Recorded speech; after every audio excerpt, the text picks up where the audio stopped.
Hello, grade 6. How are you? My name is Mr. Muhammad and I'm your math teacher in this year 2027. أهلا وسهلا بيكم، أهلا وسهلا بكل أولياء الأمور. قبل ما نبدأ بنطلب من حضراتكم إنكم تعملوا سبسكرايب للقناة. إنك تعمل اشتراك ده بيساعدني جدا إن أنا أنزل لك باقي المنهج، وما تنساش كمان تعمل لايك للفيديو وتشيره مع أصحابك إن شاء الله. ولو فهمت بقى اكتب لي في الكومنتس، ولو احتجت أي حاجة في المنهج ابعت لي على رقمي 01029 150 447 for free. ابعت لي أي حاجة أنت محتاجها. خلاص، أي كويشن عن المنهج أو أي حاجة lesson مش فاهمه قول لي وأنا أبسط لك الأمور إن شاء الله. طيب، lessons النهاردة عايزة كده إيه؟ شفت واد شاطر؟ عايزة واد شاطر، عايزة واد ذكي بيفهم. إزاي بقى بيفهم؟ أنا أقول لك يا سيدي. في ناس تبقى قاعدة كده إيه قبل ما تنام بالليل كده، اللي هو إيه، تقعد تفكر كده وتسرح في كلام كده إيه ما يتفهمش، فتسأل نفسها سؤال تقول إيه؟ يا ترى هو أنا لما أجي أعد إخواتي بعدهم إزاي؟ بقول مثلا آدي هو مثلا، أو بعد مثلا الأورنجز مثلا آدي 1 2 3 4 5. طب وأنت ليه بتقول 1 2 3 4 5 ما بتقولش 0 1 2 3 4 5؟ إيه ده؟ بس دول مش 5. أيوه، بس أنا ليه بابدأ من الزيرو؟ ليه قصدي مش بابدأ من الزيرو وبابدأ من ال1؟ آدي سؤال كمان. يا مستر إحنا عارفين، إحنا دلوقتي ادينا قبل ما ننام أهو بنسأل نفسنا أسئلة، ولكن لسه ما جاوبناش عليها أهو. يبقى أنا لما بعد إخواتي هما دول 5 brothers، المفروض بقول 1 2 3 4 5. سوري أهم 3 1 2 3 4 5. إنما ليه ما بنبدأش من الزيرو؟ ما الزيرو معانا أهو في الماث 0 1 2 3 4 5. ما ينفعش، لأن دول بقوا 6 هم. خلاص، يبقى اللي احنا اكتشفناه ما ينفعش نبدأ من الزيرو. خلاص. طيب، يسأل بقى سؤال تاني لنفسه. طب استنى، يعني انت بتقول أول الأعداد عندنا أو the first number in our numbers in the world، أول الأعداد عندنا مثلا في الدنيا كلها زيرو، تقول 0 1 2 3 4. يسأل نفسه، هو أنا لو رجعت خطوة لورا هو في حاجة أصغر من الزيرو؟ آه بجد؟ نمبرز يا معانا يا مستر وأصغر من الزيرو؟ في. إيه هي بقى؟ ده مواضيع lesson بتاع النهاردة. ليه ما بنبدأش من الزيرو؟ وإيه اللي يجرى لو بدأنا من الزيرو؟ وليه النمبرز بتبدأ من 1 2 3 4 5 6 to the infinity، وفي numbers كمان بتبدأ 0 1 2 3 4 5 and so on to the infinity. ايه الفرق بين ده والفرق بين ده؟ تعالى يا سيدي اقول لك سريعا كده، لو انت شاطر هتفهمني بسرعة. لو انت بدأت من ال1 دي numbers معينة اسمها counting numbers،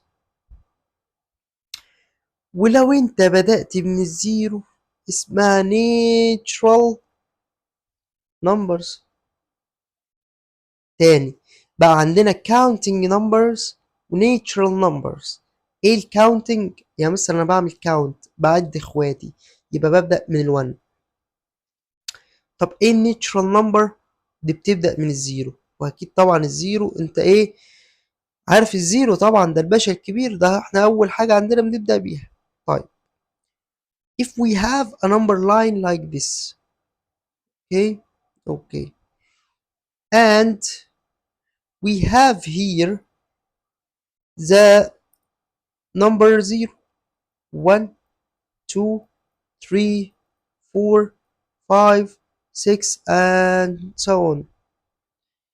هو يا مستر لو عملنا نمبر لاين بالمنظر ده معاكس ليه، هو احنا هيبقى عندنا ارقام تانية ولا مش هيبقى عندنا ارقام تانية؟ يعني انا اسف يوسفني اقول لك ان في للاسف ارقام تانية. طب مالك يا مستر زعلان؟ لا مش زعلان، طب الموضوع سهل جدا جدا جدا، بس زي ما قلت لك محتاج طالب ايه كده، ايه شاطر كده يفهمها وهي طايرة. ركز معايا، نعرف ايه النمبرز اللي قبل الزيرو. احنا عرفنا دلوقتي اهو حاجتين، حاجة اسمها الكاونتنج، ها counting numbers اهو counting numbers، واتفقت معاك دي this is start from zero number، سوري from one. برافو يا مستر، دي counting احنا بنعد. ركز يا مستر، حاضر يا سيدي سوري. وعندنا كمان حاجة اسمها natural numbers، اوكي. والnatural numbers start and beginning from zero، 0 1 2 3 4 5 to the infinity. تعالى بقى نخش في الموضوع اللي بعده. تخيل معايا ان انا قلت لك يا ترى يا واد يا محمد، انت يا دكتور كده، يا دكتور احمد، انت يا دكتور محمد، معاك كام في جيبك؟ رحت انت قلت لي معايا 5. كلمة معايا اسمها positive 5 او plus 5. ايه يعني ايه positive ويعني ايه plus؟ كلمة positive او plus اللي هي معناها يعني بيني وبينك كده معايا. طب مثلا عايز اقول اكلت 3 تفاحات، يبقى so I already eat 3 apples، بقول عليها positive 3، بقول عليها positive. طيب في بقى حاجة، ايه يا مستر انا حاسس ان انا كده ايه داخل على مدعكة؟ لا ولا مدعكة ولا حاجة. عندنا حاجة تانية، احنا اتفقنا عندنا اهو في اسمها counting numbers، وعندنا حاجة اسمها natural numbers. في بقى حاجات تانية numbers بتظهر لك جديدة معاك السنة دي إن شاء الله، اسمها ركز معايا integers numbers. ايه الانتجرز دي؟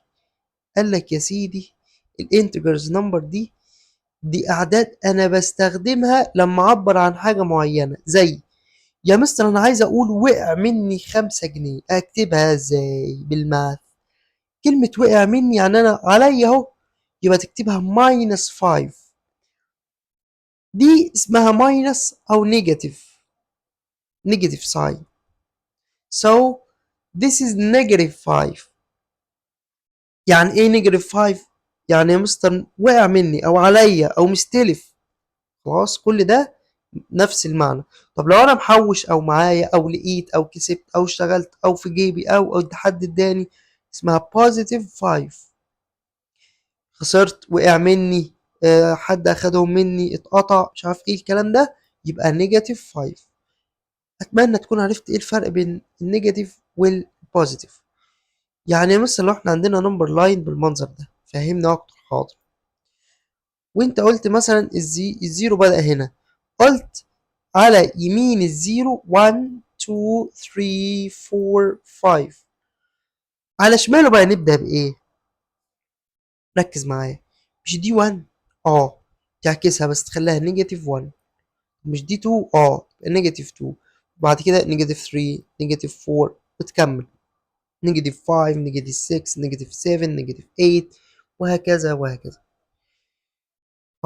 يا مستر استنى، ده احنا كده ايه دخلنا في مدعكة يا حبيبي، ولا مدعكة ولا حاجة، ما تقولش كده انت كبير بقى خلاص.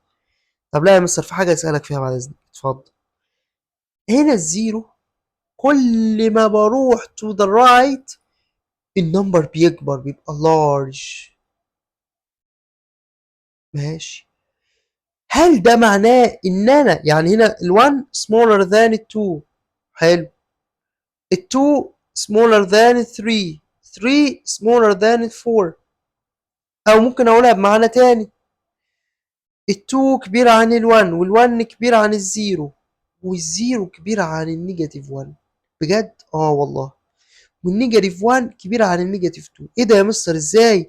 يعني انت بتقول ان النيجاتيف 1 كبيرة عن النيجاتيف 2؟ يا مستر بس ال2 more than ال1. ايوه افهم بقى، ما انا عايزك تبقى انسان شاطر كده وبتفهم. ال2 دي بالبوزيتيف وال1 بالبوزيتيف، ما لو طالما انا مش حاطط لها ساين بقت بالبوزيتيف. كلمة positive 2 يعني انت معاك 2 جنيه. كلمة positive 1 معناها ان انت معاك 1 باوند. طب انا لو معايا 2 باوندز وانت معاك 1 باوند، who is more than؟ هكون انا، يبقى دي صح. انما لو انت وقع منك 1 باوند، وقع منك وانا وقع مني 2 باوند، لو انت مثلا اهو معاك 5 باوندز ووقع منهم 1 باوند يبقى بقوا 4، ومعاك برضو وانا معايا 5 باوندز وقع مني 2 باوندز بقت 3. يا ترى مين الاكبر، الفور ولا 3؟ لا الفور، يبقى this is more than. لا لحظة يا مستر، ده احنا كده ايه، الموضوع بيخرج عن ايدينا. لا يا ابني ولا حاجة ولا اي حاجة، ركز اهو. بص طيب، هنا مثلا 0 1 2 3، نيجاتيف 1 نيجاتيف 2 نيجاتيف 3.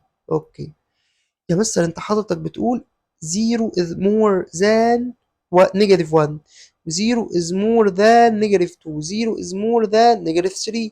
وكمان حاجة، النيجاتيف 1 more than نيجاتيف 2، نيجاتيف 2 more than نيجاتيف 3. هل الكلام ده صح؟ اه. بص اعلمها لك بطريقة سهلة. لو لقيت عندك نيجاتيف، نيجاتيف ونيجاتيف تاني، يا ترى مين اللي اكبر؟ شوف الصغير يديله الكبير. تاني كده، شوف الصغير، يعني مثلا عندك نيجاتيف 15 ولا نيجاتيف 20 الاكبر؟ شوف الصغير ده اديله الكبير. بس كده ما سهله، اه سهل.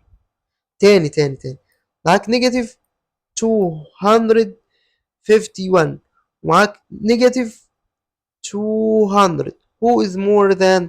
اظن كده فهمت. دي نيجاتيف ودي نيجاتيف، فين الصغير؟ دي خد هي الكبير. خلاص. ليه طب هي الكبير؟ لان انت لو عندك نمبر لاين كده بتوصل 200 201 202 203 4 5 لحد ما بتكمل نيجاتيف، طبعا كل ده لحد ما بتخش في نيجاتيف 251. وانت اتفقت يا مستر طول ما انت ماشي على النمبر لاين from the right to the left النمبر عندك بيصغر، بيبقى اصغر. مش مصدق؟ اهو شرحته اهو. النمبر عندك طول ما احنا ماشيين من ال left to the right بيكبر، طب من ال left to the right بيصغر. 5 4 3 2 1 0 نيجاتيف 1 نيجاتيف 2 نيجاتيف 3 نيجاتيف 4 وهكذا. يبقى كل ما بروح to the left بيصغر خالص، يصغر يصغر يصغر. يعني ايه الكلام ده؟ يعني ال 5 more than ال 4 وال 4 more than ال 3 وال 3 more than 2 2 more than 1 1 more than 0 و 0 more than negative 1 و negative 1 more than negative 2 negative 2 more than negative 3 و negative 3 more than negative 4. خلاص. هديلك question وعايزك تحله. 222 by the negative sign he is more than who or 221 by the negative sign. يا مستر اهدى، دي نيجاتيف ودي نيجاتيف. حاضر. فين الصغيرة دي؟ هي الكبيرة. شاطر، ايوه كده، انا عايزك كده ايه دايما على طول شاطر. ماشي. تعالى بقى، في كام حاجة عايزين نفهمها. ايه هي؟ يا مستر مش الزيرو ده بيجي قبل النيجاتيف؟ الزيرو ده بيجي قبل النيجاتيف ده كله؟ اه. يعني الزيرو اكبر من النيجاتيف؟ اه. بجد؟ يعني لو قال لك زيرو ولا نيجاتيف 1 مليون؟ لا الزيرو. بجد والله؟ اه والله. يا ابني يبقى معكش فلوس خالص ولا يبقى عليك 1 مليون؟ لا يبقى معيش فلوس احسن. تاني لو معكش فلوس خالص ولا عليك 10 باوندز نيجاتيف، يعني عليك اهو، اهو نيجاتيف اور نيجاتيف 10 باوندز. لا يا مستر ما يبقى عليش فلوس خالص عادي. دي عليا 10 ودي معليش حاجة. لا معليش حاجة هي الأحسن طبعا. طيب ايه كمان؟ دايما البوزيتيف اكبر من النيجاتيف. يعني قلت لك بوزيتيف 20 ولا نيجاتيف 21؟ لا البوزيتيف دايما. طب لو مش حاطط لك البوزيتيف قال لك 20 ولا نيجاتيف 21؟ اه 20 طبعا اكبر. So the 20 is more than negative 21. Okay. If he asks you about these questions, if we have 20 and we have negative 20, who is more than negative 20? Okay. If he asks you if we have 0 and negative 1, who is more than? 0 is more than. If he give us, if we have 0 and 2, who is more than? لا دي مش بالنيجاتيف، دي بالبوزيتيف، يبقى 2 هي اللي اكبر. خلاص اتمنى تكون فهمت الموضوع ده. عندنا الكاونتنج نمبر والناتشرال نمبر والانتجر نمبر. طيب الانتجر نمبر يا مستر لازم يبقى ايه؟ لازم يبقى whole number. يعني ايه؟ يعني ما يبقاش fraction، يعني ما يقولكش نيجاتيف 2 over 4، ما يقولكش نيجاتيف 3 over 8، غلط، ده ما اسموش integer number. خلاص ما اسموش ايه؟ ما اسموش integer number. اوكي، امال اسمه ايه؟ لا ده حاجة تانية هناخدها بعدين بقى. خلاص طيب، يعني انت يا مستر عندك counting numbers، خلاص انا بحاول افتكر اهو معاك. counting numbers، وعندنا natural number، وعندنا integer number. بالظبط. طيب تعالى بقى نحل شوية كده ايه عليهم. يقول لك which is an integer. ايه اللي فيهم integer number؟ ده decimal، انا قلت لازم يبقى whole. ماشي. ده نيجاتيف وهول ينفع. ده كمان تعال نشوف اللي بعديه. This is a decimal number not a negative number. اوكي. This is 12 يا مستر ده fraction. اهبل حل معايا ركز. سوري. 12 over 3 equals 4. وال4 ده، يا مستر هول. ايه ده؟ بس ده مش نيجاتيف. ما انا عايز افهمك بقى ان الانتجر نمبر موجود معاك شامل كل حاجه، الكاونتنج والنيترال يعني البوزيتيف والنيجاتيف والزيرو، دول هم اللي بسميهم انتجر. يعني لقيت بوزيتيف نيجاتيف زيرو، دول بسميهم هول نمبرز. خلاص. طب خلاص 7 over 7 equals 1، وال1 هول يبقى ده انتجر. 5 and 4 over 5. Please solve this question. 5 times multiplication then addition. 5 times 5 equals 25. 25 plus 4 equals 29. 29 over 5 is not a whole number. It's a fraction. So this is not integer. Write an integer to represent each of the following situation. بص ركز معايا. Profit يعني حوشت، يبقى ده positive 25. 10 degrees below يعني under the number 0، تحت الزيرو. ايه اللي تحت الزيرو؟ النيجاتيف. طب هو عايز 10 يبقى نيجاتيف 10. 6 meter above يعني فوق، يبقى positive 10. يبقى below negative، above positive. لو لك in the bottom يبقى negative. خلاص. A building is 12 meter high. البيلدينج بالبوزيتيف 12. خلاص. A loss، خسرت يا مستر، يبقى نيجاتيف 3. increase بيزيد، يبقى بوزيتيف 75.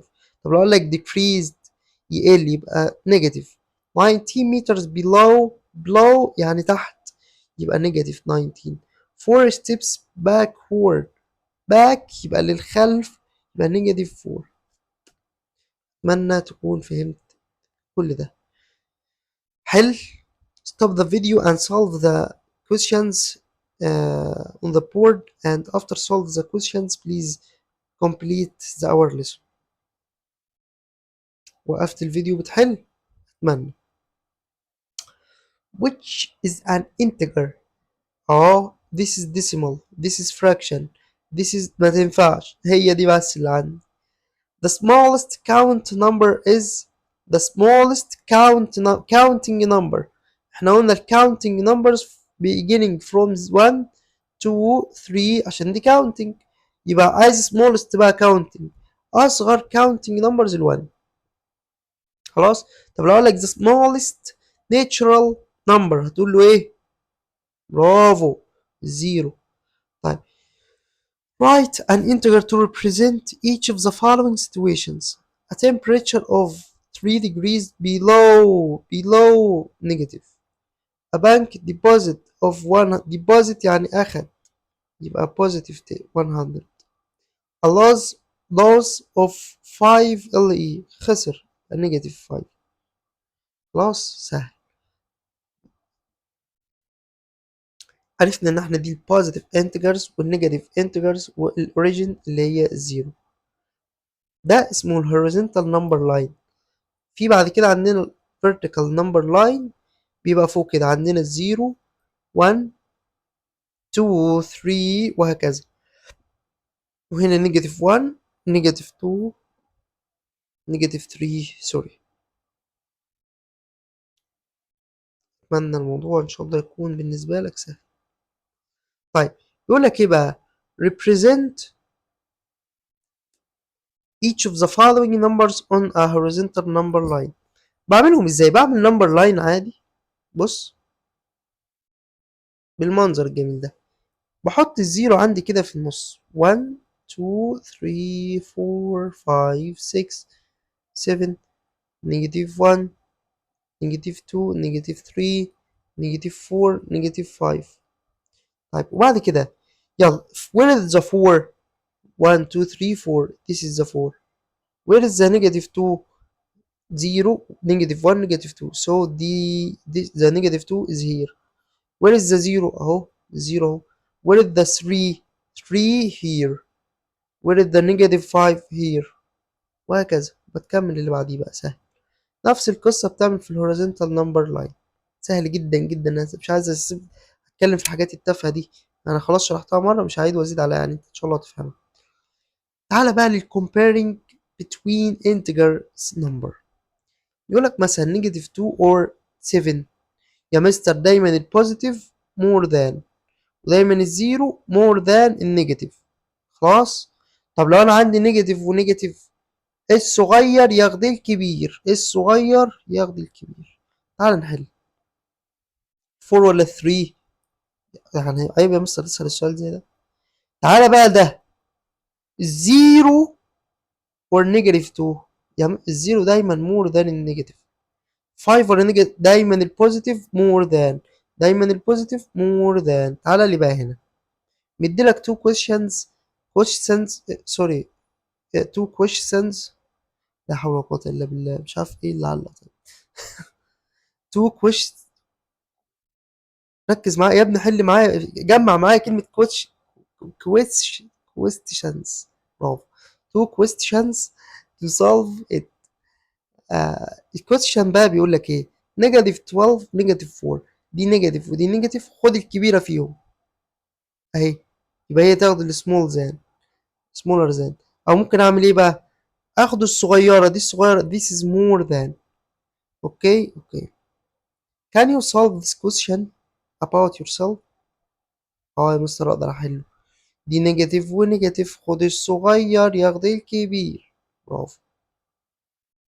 ايه اللي علق كلمة question بس معايا؟ يلا الحمد لله. 6 or 2 6. 2 بوزيتيف ولا نيجاتيف؟ بوزيتيف. بوزيتيف ولا نيجاتيف؟ بوزيتيف. تعالى بقى لده نيجاتيف ونيجاتيف، خد الصغير ياخد الكبير. الفور صغير عن الايت يبقى هي تاخد الكبير. زيرو دايما مور ذان النيجاتيف. يلا الصغير اللي هي التو تاخد الكبير عشان دي نيجاتيف ونيجاتيف. وبكده اكون خلصت سيشن النهارده. اتمنى يكون الليسونز اللي هم اللي احنا خدناهم 1 and 2 in the second unit يكونوا سهلين ان شاء الله. بالاضافه الى عايز كل اولياء الامور والطلبه يكتبوا لي رايهم في السيشن، تحبوها كلها in English ولا تحبوا الميكسد زي ما انا بعمل دلوقتي. شوفوا وادوني رأيكم ان شاء الله، لو كده هنمشي طول السنة باللي هتقولوا ان شاء الله. القاكم على خير السيشنز الجاية. متنساش كدعم لاخوك الكبير تعمل اشتراك في القناة، ده بيساعدني جدا ان انزل لك باقي المنهج.